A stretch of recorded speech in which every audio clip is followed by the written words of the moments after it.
Have you ever wanted to do something really badly, but were too afraid to do it and so chickened out? And then later regretted not doing that thing? Well, stay tuned, because in this video, I'm going to give you 3 tips to help you to move through your fear and self-doubt so that you can banish those regrets forever. And the bonus is you get to see some highlights of my trip to Norway. If you haven't already, subscribe to my channel and click the notification bell so that each time I upload a video about moving abroad, living abroad, or finding the confidence and courage to live life on your terms, you will be notified. My name is Patricia Brooks, and back in 2018, I quit my job and I moved to the south of France, where I've been ever since. And it's been an enlightening experience filled with ups and downs and things that have helped to build my confidence and courage. In this video, I'm going to share with you how I worked through 2 fears I had going to Norway. But first off, I want to kind of preface it by sharing a little story about how I first started to solo travel. It was back in 2014. It was the year after my mom died. And I had some vacation time I needed to use. Normally, I would drive the 5 hours from Virginia to New Jersey to visit her, but I no longer had that as an option. And I knew I didn't want to do a staycation. You know, I've been working really hard. I deserved a vacation. So I started thinking about where I would like to go. And I remember as a child going to Quebec City, Canada, and how quaint that was. And so I decided that that was where I was going to take my first solo trip. So I felt like I deserved it. I knew that I could do this thing by myself, even though I didn't really have evidence of it, because I had never done it, but I felt like I could do it. If other people could do it, I could do it. And I really wanted to. Like I said, I didn't want to have a staycation. So I booked my flight, and when the day came for me to travel, I drove to the airport. I was a little nervous because I didn't really have anybody to rely on except myself to figure things out. I didn't have anybody to comfort me if things went wrong.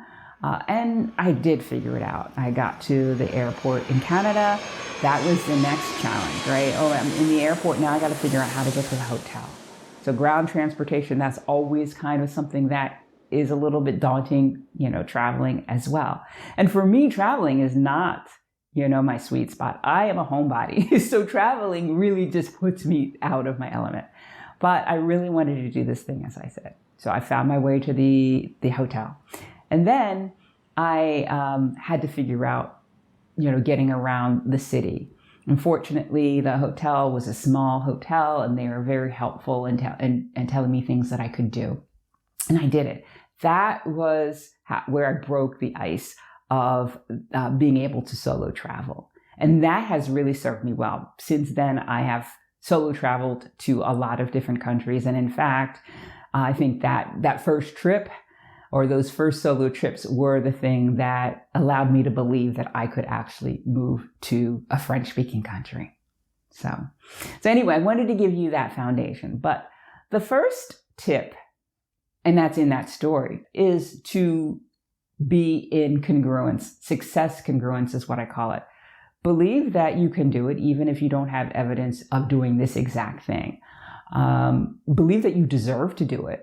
And you really need to want to do it. And if any one of those things is not at a 9 or a 10 on a scale of 1 to 10, you need to figure out what's off there, right? If you don't really want to do it, don't do it, right? If you don't believe that you can do it, then you need to look to other things you've done that help to bolster your confidence.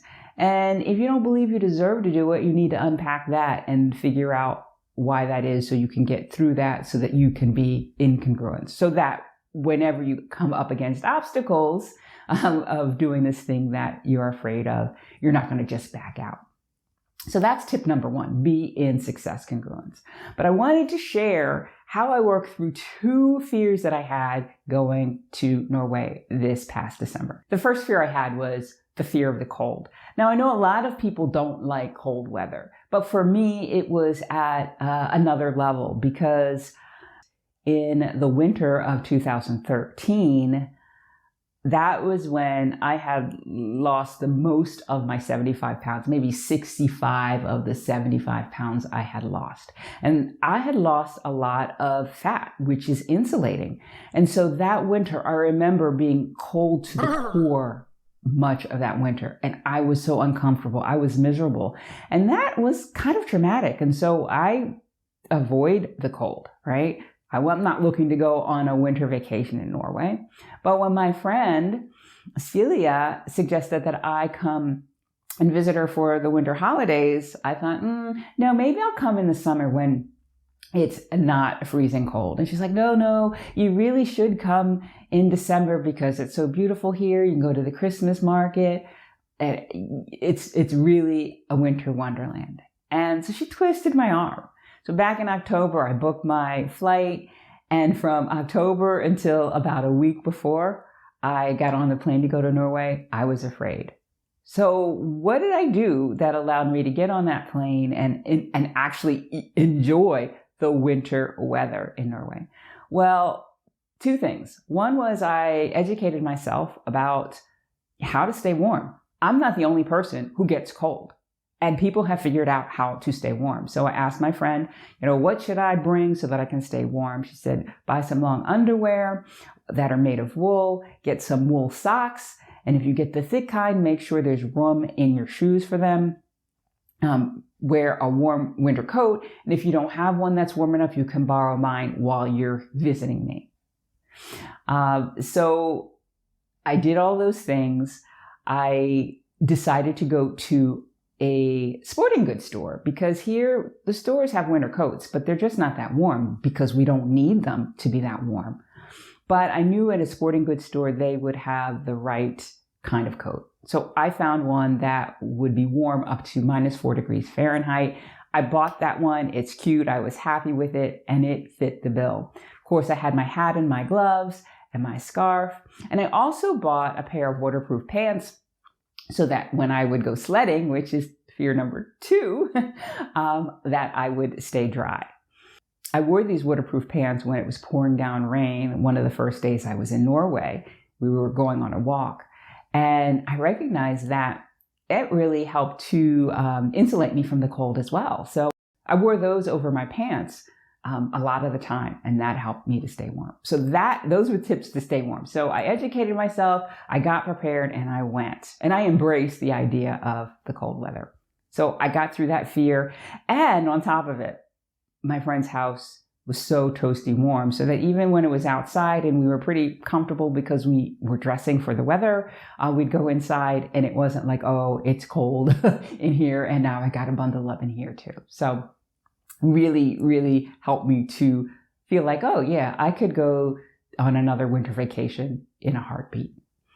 So the second fear was fear of sledding. So in October, when I booked my flight, I said, okay, now I got to research things to do because I'd be spending some time with my friend in Trondheim, and then I would be going on to Oslo by myself. And so in my research, I saw a YouTube video of the Corkscrew, which is the Corkscrew sledding trail. Now, I saw this video, people sledding down this trail that's like this, that's really windy. And I said, I want to do that. And so the seed was planted. I really wanted to do that. And from, for the 6 weeks, 2 months before I went, I was not afraid of doing that. I'm like, yeah, I'm doing it. Like I said, I bought pants, all prepared. Well, I was in Oslo for 4 days. And on day 3, I still had not taken advantage of that sled trail. Conditions were perfect. There was a lot of snow. But I was hesitating and delaying because I was afraid. So was my third night there. I had 1 day left and I had a conversation with myself. And so this is tip number 2, was to ask myself a question. And that question was, if you don't do this thing, Patricia, are you going to regret it? And the answer was, yeah. And so that made me feel like, oh, Patricia, you need to push through this because you really want to do this. You're in success congruence and you're going to have regrets if you don't do this thing. So that's tip number 2, is ask yourself a question that will push you forward. And that question is, are you going to have regrets about this? And are you going to be okay with that? So that's really tip number 2. What questions have you asked yourself when you have found the confidence and courage to push through your fear to actually do something that scared you? Comment below this video. So, tip number 1, be in success congruence. Tip number 2, ask yourself a question. Am I going to regret this? Tip number 3 is to look back at something that you accomplished that you weren't so sure you could do or that you were afraid to do but did anyway. And remind yourself of the things you did in order to push through. I used this confidence anchor, and the confidence anchor I used was, hell, Patricia, you moved to a foreign country all by yourself, and you're afraid to sled down this 1.25 mile sledding trail, which was kind of steep and kind of fast, but that kids can do? Come on, right? And that was the thing that caused me to commit to doing the sled run the following morning. I committed, I decided, and I made a plan. And the plan was I was going to take the metro at such and such a time to the trail. And on my way to finding the metro stop, I couldn't find it. So I had to ask 3 different people. I got 3 different answers. Those were all opportunities for me to back out and say, wasn't meant to be. I can't find the metro stop. But I really wanted to do this thing. So I pushed through. That's where the success congruence comes in. I got on the metro, got to the rental equipment place, and I was ready to go, filled out the paperwork, pulled out my credit card, swiped it, and it didn't work. I swiped it again, and it didn't work. So they asked, did I have another credit card? I had an American one, so I used that. That didn't work. Oh no, I'm not going to be able to do this thing. I'm in the middle of nowhere. There's no ATM here, and I didn't have any Norwegian money because, well, most people don't. I tried my 3rd American credit card, and it didn't work. So here was an opportunity for me to back out, but that wasn't going to happen because there was a nice gentleman who was able to pay for my sled. He said, if we rent 4 sleds, he had 2 children with him. If we rent 4 sleds, we get a deal, and we can just put you on ours. Just make sure that you return the sled when you're done. I'm like, yeah, I don't think this is going to travel well on the airplane when I go back tomorrow. And we laughed about that. He paid for my sled rental. I said, but I do want to pay you back. And he gave me his contact information. He said that he didn't want to be paid back. In the email I sent him, he stuck to that. So my sled rental was free. And that was an opportunity for me to push through. So I still had to get on the sled and figure out the steering and do this thing. And so my first try was right after Andre, the gentleman who helped me, and his kids started off. And so I'm right behind them and I'm out of control. I don't know how to steer this thing. And so I almost ran into one of his children. And so I veered off and into the woods and almost into a tree, as you can see in this footage, right? But I got down the trail. I figured out the steering. I figured out how to slow down. And by the time I got to the end of the trail, I was like, oh, that wasn't so bad. I want to do it again. And fortunately, there's a metro stop at the bottom of the trail that you could take the metro back up and do it all over again. And that's what I did. And it was really fun. And it was a highlight of my trip to Norway. Now, had I said, no, it's too hard, it's too far, I really don't want to do that, I would be kicking myself. So there you have it. Those are the 3 things I did to push through. Be in success congruence. And if you're not, you got to dig into, why you're not. If you don't want to do the thing, then don't do the thing. But, if you have a problem with believing that you are worthy of it or that you can't do it, figure that out and push through. Ask yourself that question. If I don't do this, am I really going to regret this? If the answer is yes, figure out how to push through. And find that confidence anchor that will help to bolster your confidence. Something you've done in the past that really, really fuels you. and inspires you.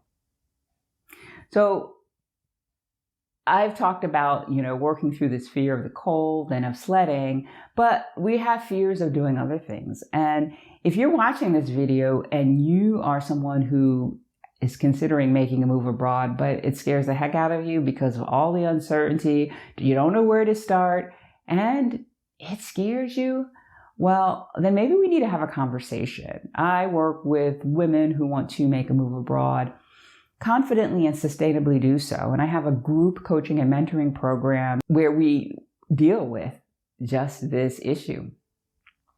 If you're interested in a complimentary session to figure out where you are, where you want to be, and if my program is right for you, then let's talk. I'll put a link to that in the description. If that's something that you're interested in, sign up.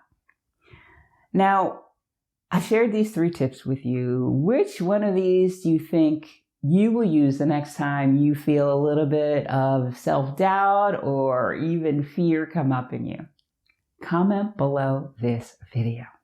Well, now that is all I have for you today. Hopefully this has been helpful and inspiring, and I will see you again next time. Bye for now.